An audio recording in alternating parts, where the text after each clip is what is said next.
Assalamualaikum warahmatullahi wabarakatuh. Alhamdulillah wassalatu wassalamu ala Rasulillah wa ala alihi wa ashabihi wa man wala ma ba'du. Kaum muslimin dan muslimat peserta grup Dirasat Islamiyah yang semoga senantiasa dirahmati Allah Subhanahu wa taala.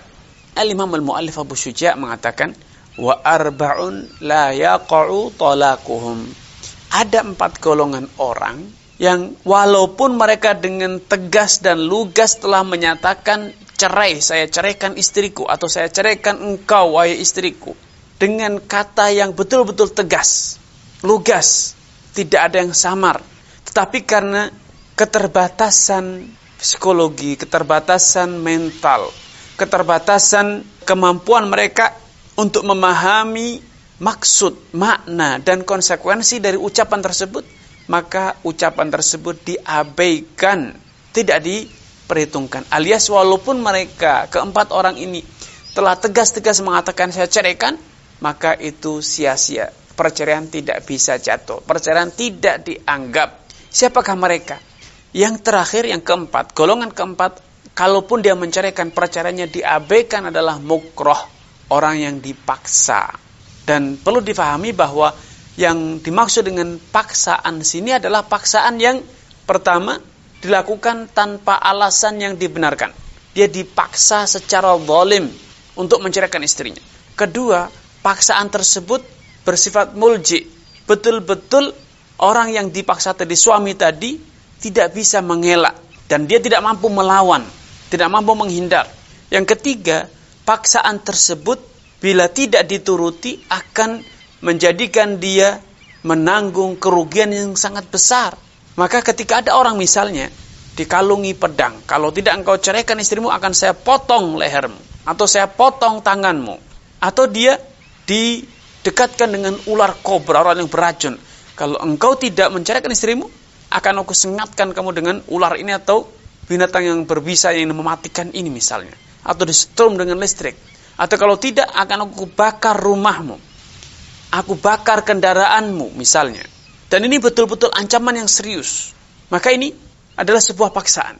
Kalau dia tidak mampu melawan, tidak bisa melawan, dan yang memaksa itu betul-betul sungguh-sungguh akan melakukan ancamannya, kalau tidak dituruti keinginannya, maka kalaupun dia terpaksa menceraikan, mengatakan ya saya ceraikan istriku, maka perceraiannya tidak sah. Kenapa? Karena suami yang sedang dipaksa tadi dalam hatinya tidak ada niat untuk menceraikan. Niatnya dari mengucapkan kata saya ceraikan istriku adalah dalam rangka menyelamatkan dirinya, menyelamatkan hartanya, menyelamatkan keluarganya dari apa?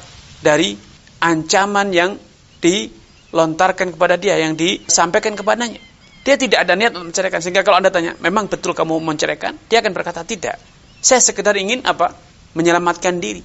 Maka walaupun dia mengucapkan kata-kata cerai beribu-ribu kali, tidak sah. Alih-alih perceraian. Kalaupun seseorang itu dipaksa untuk mengatakan kata-kata kufur, ya, dan akhirnya dia terpaksa, betul-betul terpaksa, karena kalau tidak dia akan dibunuh, dibakar rumahnya, dibakar kendaraannya ataupun yang serupa, dibunuh putranya, dipotong tangannya misalnya, maka ini perceraiannya tidak sah karena dia tidak punya niat, ya. Rasulullah SAW bersabda, innamal a'malu binniyat wa innamal likulli imri'in ma nawa. Setiap amalan itu pasti ada niat dan tujuannya, dan setiap orang yang beramal dia hanya mendapatkan konsekuensi dan hasil sesuai dengan apa yang dia niatkan. Dan orang terpaksa tadi, dia tidak meniatkan untuk menceraikan istrinya, dia niatnya adalah hanya sekedar untuk menyelamatkan dirinya. Namun kalau ternyata dia dipaksa, sedangkan sebetulnya dia mampu melawan, tapi dia tidak melakukan, justru malah memilih menceraikan, maka jatuh cerai. Karena berarti dia tidak terpaksa. Karena dia bisa mengelak, tapi dia tidak mengelak. Atau justru dia berniat, alhamdulillah syukur, sesuai dengan kemauan, saya pengen menceraikan, dipaksa, ya sudah alhamdulillah saya ceraikan. Dia tidak terpaksa. Ini faktor kebetulan, sehingga ada 2 unsur, 2 alasan kenapa dia mencerai. Ada paksaan dan memang dia sesuai dengan niatnya. Maka sejalan dengan hadis di atas, innamal a'malu binniyat wa innamal likulli imri'in ma nawa. Setiap amalan pasti disertai dengan niat, tujuan, dan setiap orang akan mendapatkan sesuai dengan apa yang dia niatkan. Dan dia ternyata meniatkan perceraian. Sehingga walaupun secara lahiriah dia dipaksa, tapi faktanya hatinya tidak dipaksa, justru dia malah senang dengan permintaan agar dia menceraikan ini. Adapun kalau dia dipaksa dengan hal yang remeh-temeh, Kalau tidak engkau ceraikan istrimu, aku ludahi wajahmu, aku ludahi bajumu, atau aku siram engkau dengan sisa-sisa minuman kopi atau kuah atau yang sejenis. Maka kalau dia memilih untuk menceraikan, tetap jatuh perceraiannya. Kenapa? Diludahi, disiram dengan sisa-sisa minuman kopi, kotoran, atau diceburkan ke dalam got. Itu bukan madarat yang besar.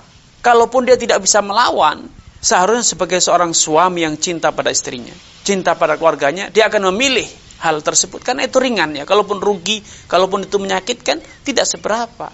Jatuhnya perceraian, terlontarnya kata-kata cerai, itu lebih besar madaratnya dibanding sekedar pakaian kotor, sekedar terkena air ludah atau yang serupa, atau sekedar saya jewer telingamu.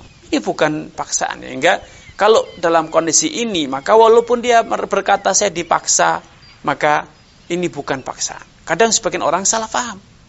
Kalau Anda tidak ceraikan istrimu, akan saya ceritakan bahwa engkau telah berpoligami. Ini bukan paksaan. Sehingga ketika suami memilih menceraikan, maka jatuh cerai.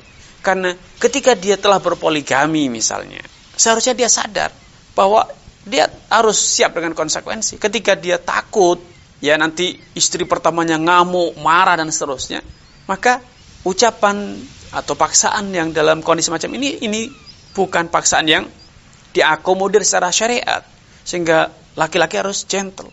Istrinya marah, ya dia harus hadapi. Kalau memang dia memilih ya. Sehingga ini bukan paksaan yang mulji. Kenapa?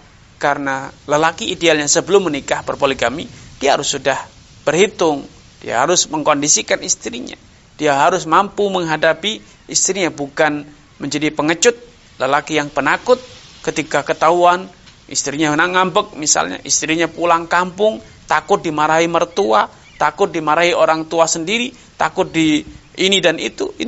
Ini adalah bayang-bayang yang tidak nyata ya. Itu mencerminkan ciut nyali, mencerminkan jiwa yang kerdil.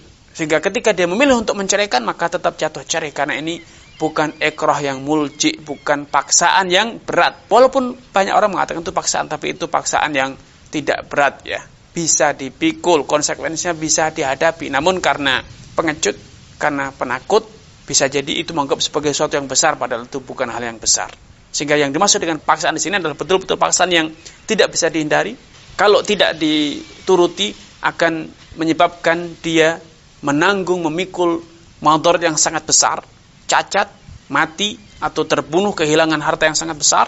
Dan kriteria selanjutnya, yang mengancam betul-betul mampu melakukan ancamannya. Adapun kalau ternyata dia tidak mampu ya, atau dia sekedar ngancam tapi tidak akan menjalankan, maka paksaan ini diabaikan secara syariat. Sehingga kalau Anda memilih untuk menceraikan, maka tetap jatuh cerai. Wallahu ta'ala a'lam. Ini yang bisa kami sampaikan pada kesempatan yang berbahagia ini. Kurang dan lebihnya saya mohon maaf. Semoga Allah Subhanahu wa taala menambahkan taufik kepada kita semuanya dan menjadikan kita termasuk orang-orang yang yastami'unal qawla fayattabi'una ahsanah. Wassalamualaikum warahmatullahi wabarakatuh.